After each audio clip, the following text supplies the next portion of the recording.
Ардактуу телекөрүүчүлөр, ардактуу радио окурмандар, жана дагы социалдык тармак аркылуу биз менен бирге болгон бардык жакындарыбыз, баарыңыздарга кутмандуу күн тилеп, Манас телекөрсөтүүсүнөн сиздерге тема деген, ар бир теманын өзгөчөлүгүн ачып берген түрдүү тармактардагы потенциалдуу адистер менен маегибизди дагы да болсо сиздер үчүн сунуштамакчыбыз.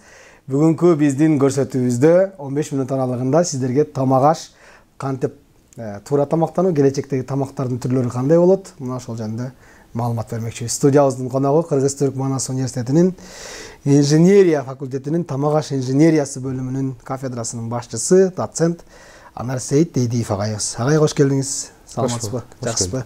Рахмат. Анда жапжаңы студиядан жакшы бир маек куралы, агай. Сонун тема сунуштаган экенсиз. Биз дагы мындай бир чыныгы жүрөктөн кабыл алдык, келечектеги тамак аш деп. Учурда баягы тамак жебей койсоң жашооң жүрбөй калат дегендей, бирок тамакты дагы иргеп тандап жебесек, ден соолугубузга чоң зыян болушу мүмкүн. Мындан ата-бабаларыбыз жеген тамакты азыр биз жебейбиз, биз жеген тамакты балким келечек муундар жебейт дегендей. Мына ушул алкакта келечектеги тамак аш жөнүндө бир аз кеп баштап берсеңиз. Эми жанагы Жылдызбек өзүң айткандай, мындан бир кылым мурда эле биздин ата-бабалар, чоң ата, чоң энелер кандай тамактанышты эле. Азыр кандай болуп атат? Деген чоң өзгөрүү да. Вообще мындай алып караганда адамзаттын тамактануусу акыркы 100-150 жылда аябагандай өзгөрүүлөргө учурады да.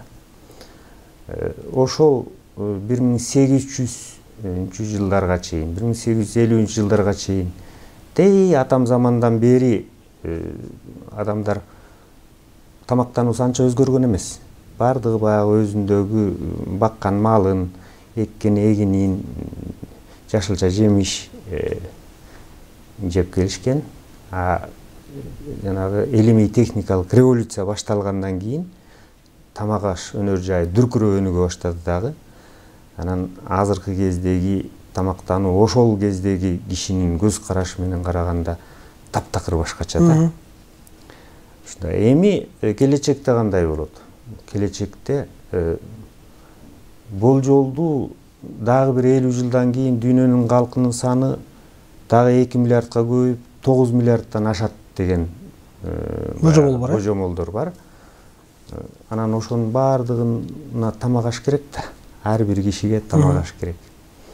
Анан окумуштуулардын айтуусу боюнча келечекте тамак аш тамактануу эки бир чоң топко бөлүнөт деген маалымдоолор бар. Биринчи топ бул өтө бай адамдар. Жана тамак азыктарын өстөрүү колунда өстүргөн фермерлер. Мисалы үчүн азыр деле бар да, мисалы үчүн өзү жеш үчүн тамак ашты кандай өстүрүш керек, анан кийин сатууга кандай бөлүнүп атпайбы? Анан калганы болсо экинчи топ, бул болсо кедейирээк, орто адамдар. Бул кедейирээк, орто адамдар тобу аябай көп да.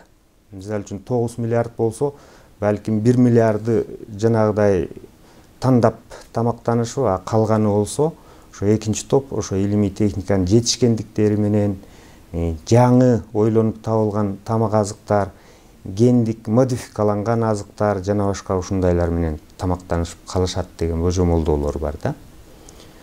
Ошол анан тиги белгилүү Билл Гейтстин айтканы бар.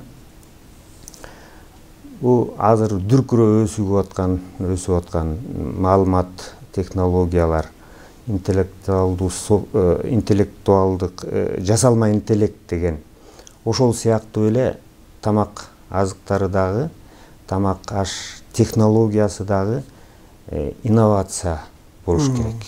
Өзгөрүп жаңыланып туруш керек. Анткени деген ошо 9 миллиард кишини багыш керек да. Вот ошондой багыттар бар да. Азыр сиз жанагы гене модификацияланган жаңы дедиңиз го, ошолорду да бир аз түшүндүрмө бере кетсеңиз баягы жөнөкөйрөөк калкка. Мындай да, азыркы өнүккөн өлкөлөрдө чоң гипермаркеттерде 2 бөлүктөн турат.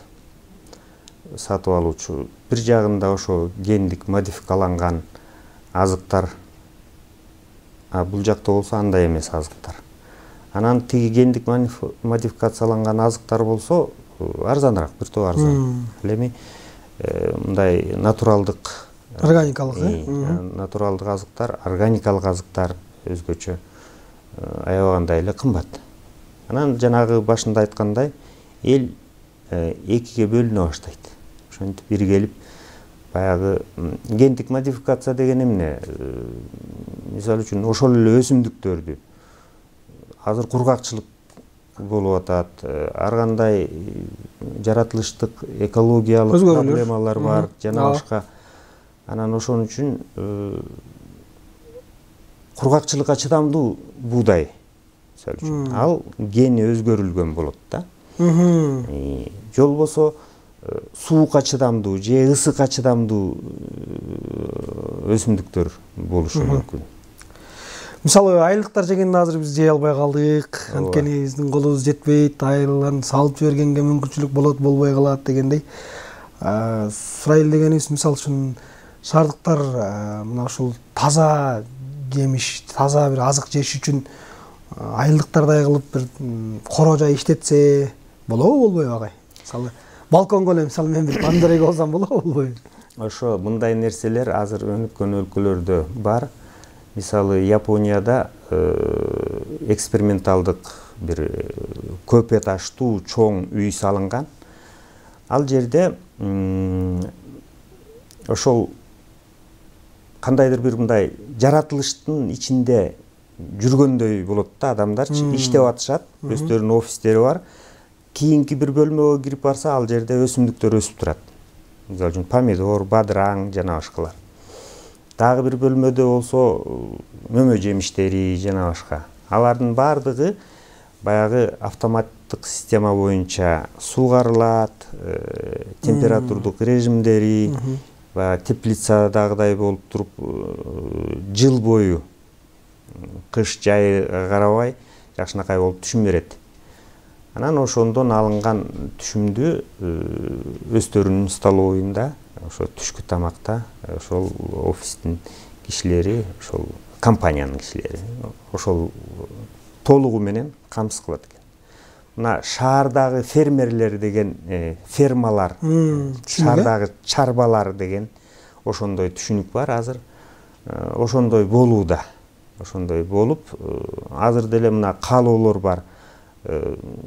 Ушундай кылсак жакшы болот эле дегендер бар, бирок деген биздин Кыргызстанда андай болбой атат. Эми илгертеден эле балконго деле өстүрүп, пияз тиги буларды өстүргөндөр болчу. Азыр ошо мындай кенен масштабта андай азырынча бизде жок, бирок өнүккөн өлкөлөрдө бар. Байыркыдан бүгүнкү күнгө баягы жоголуп кеткен жемиштер бар. Ал эми бүгүнкүдөн келечекке жоголбой бара турган жемиштин, азыктын түрлөрүн нелерди айтып бере аласыз? Ошо адамзатты тамак азыктары менен камсыз кылуу проблемасы бардыгы барып туруп эле кайта экономикалык жака өзүнүн таасирин тийгизет да. Ошондуктан азыр окумуштуулар изилдеп жатышат. Мисалы үчүн дан эгиндерин көп жылдык чөп катары, мисалы үчүн көп жылдык беде бар. Ошол сыяктуу эле буудай көп жылдык болуп өсөбү. Андан ары дагы изилдөөлөр бар. Ооба, андан ары дагы изилдөөлөр бар. Мисалы үчүн ошол эле буудай же жүгөрү беде сыяктуу чөп эмес, бак сыяктуу, алма сыяктуу болуп өсө тургандарды изилдеп атышат. Анан ошо прогноздор бар.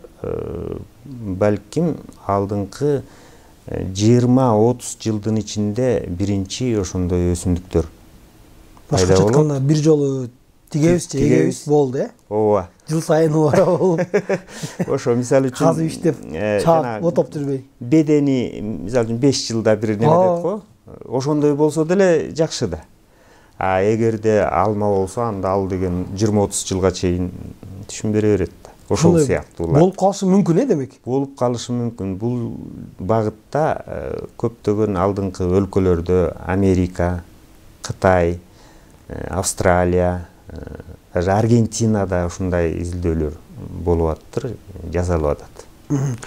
Австралия же Аргентина десеңиз дароо эсиме келип кетти. Алар эми деңиздин жээгинде жашашат да. Ооба. Биздин баягы кандай десем, мүмкүнчүлүгүбүздүн бир чектелгени дейинби же кандай. Мисалы деңиз азыктарын, коллагендерди азыраак жейбиз да, биз эми баягы толуу жерде жашагандыктанчы. Ошол деңиз азыктарында дагы көптөгөн витаминдер бар дейт. Алар дагы бир өзгөрүүлөр, алардын мисалы үчүн бизге келиши, келбеши, келечектеги ошондой деңиз азыктары жөнүндө да маалымат бергенсиңиз. Ооба. Мисалы үчүн эми Кыргызстанда баардыгыбыз билебиз, иод жетишсиздиги бар. Иод деген ошо деңиз азыктарында аябагандай көп.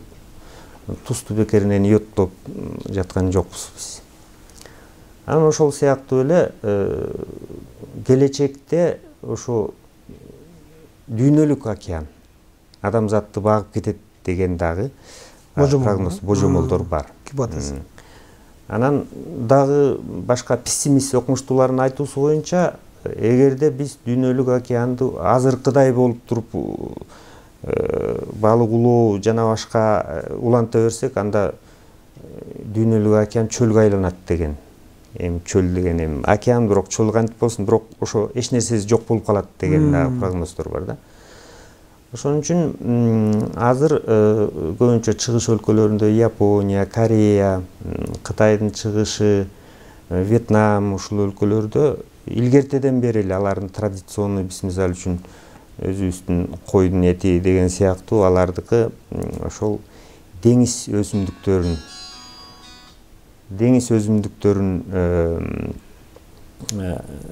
биз азыр алып атабыз, деңиз капустасы, ошол сыяктуу деңиз өсүмдүктөрүнүн түрлөрү 1000ге жакын түрлөрү бар.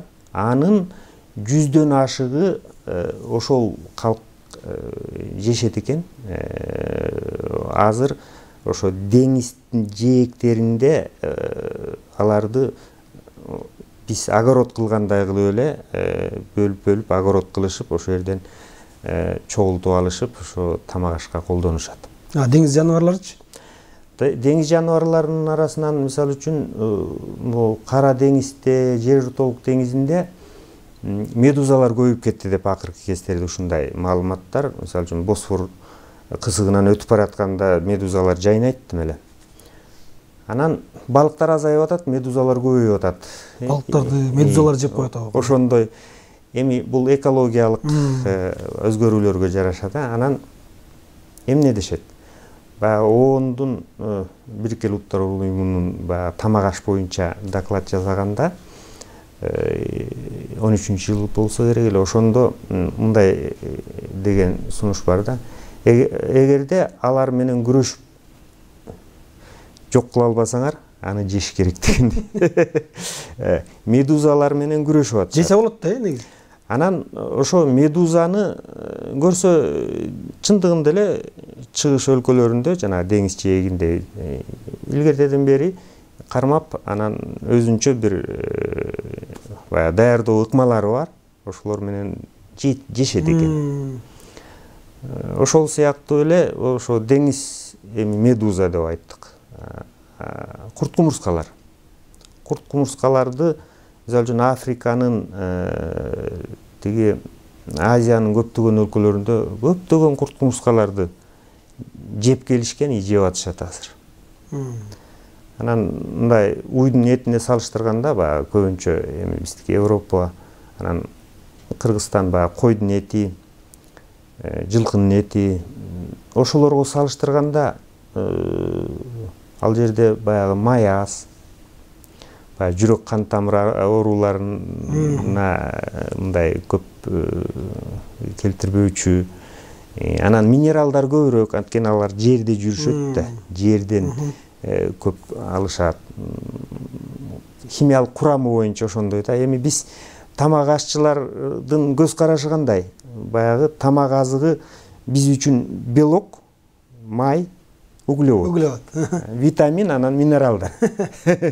Ошон үчүн баягы жанагы эле айтылган сөз, курт курускаларды жок кылып жетише албаса, аларды да жеш керек деген ошондой багыт дагы бар да.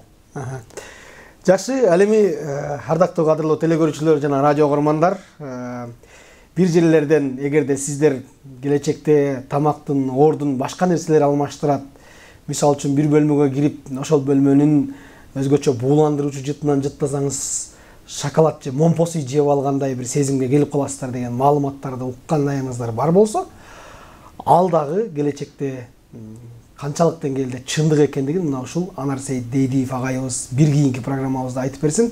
Бүгүн биз келечектеги тамак, анын түрлөрү, азыркы тамактарды алмаштыруудагы жаңылануулар жөнүндө кичине эле азын-олак эле болсо маек куруп бердик. Агай, кийин дагы эфирибизге чакырсак келүүгө даярсызбы? Дап даярмын. Чоң рахмат, анда атайын убактыңызды бөлүп келип, мына ушул 15 мүнөт болсо дагы келечектеги тамак аш тууралуу маалымат бергениңизге. Силерге да чоң рахмат. Кийинки эфирден амандашканча жакшы туруңуздар, сиздер тема телекөрсөтүүсүн көрдүңүздөр.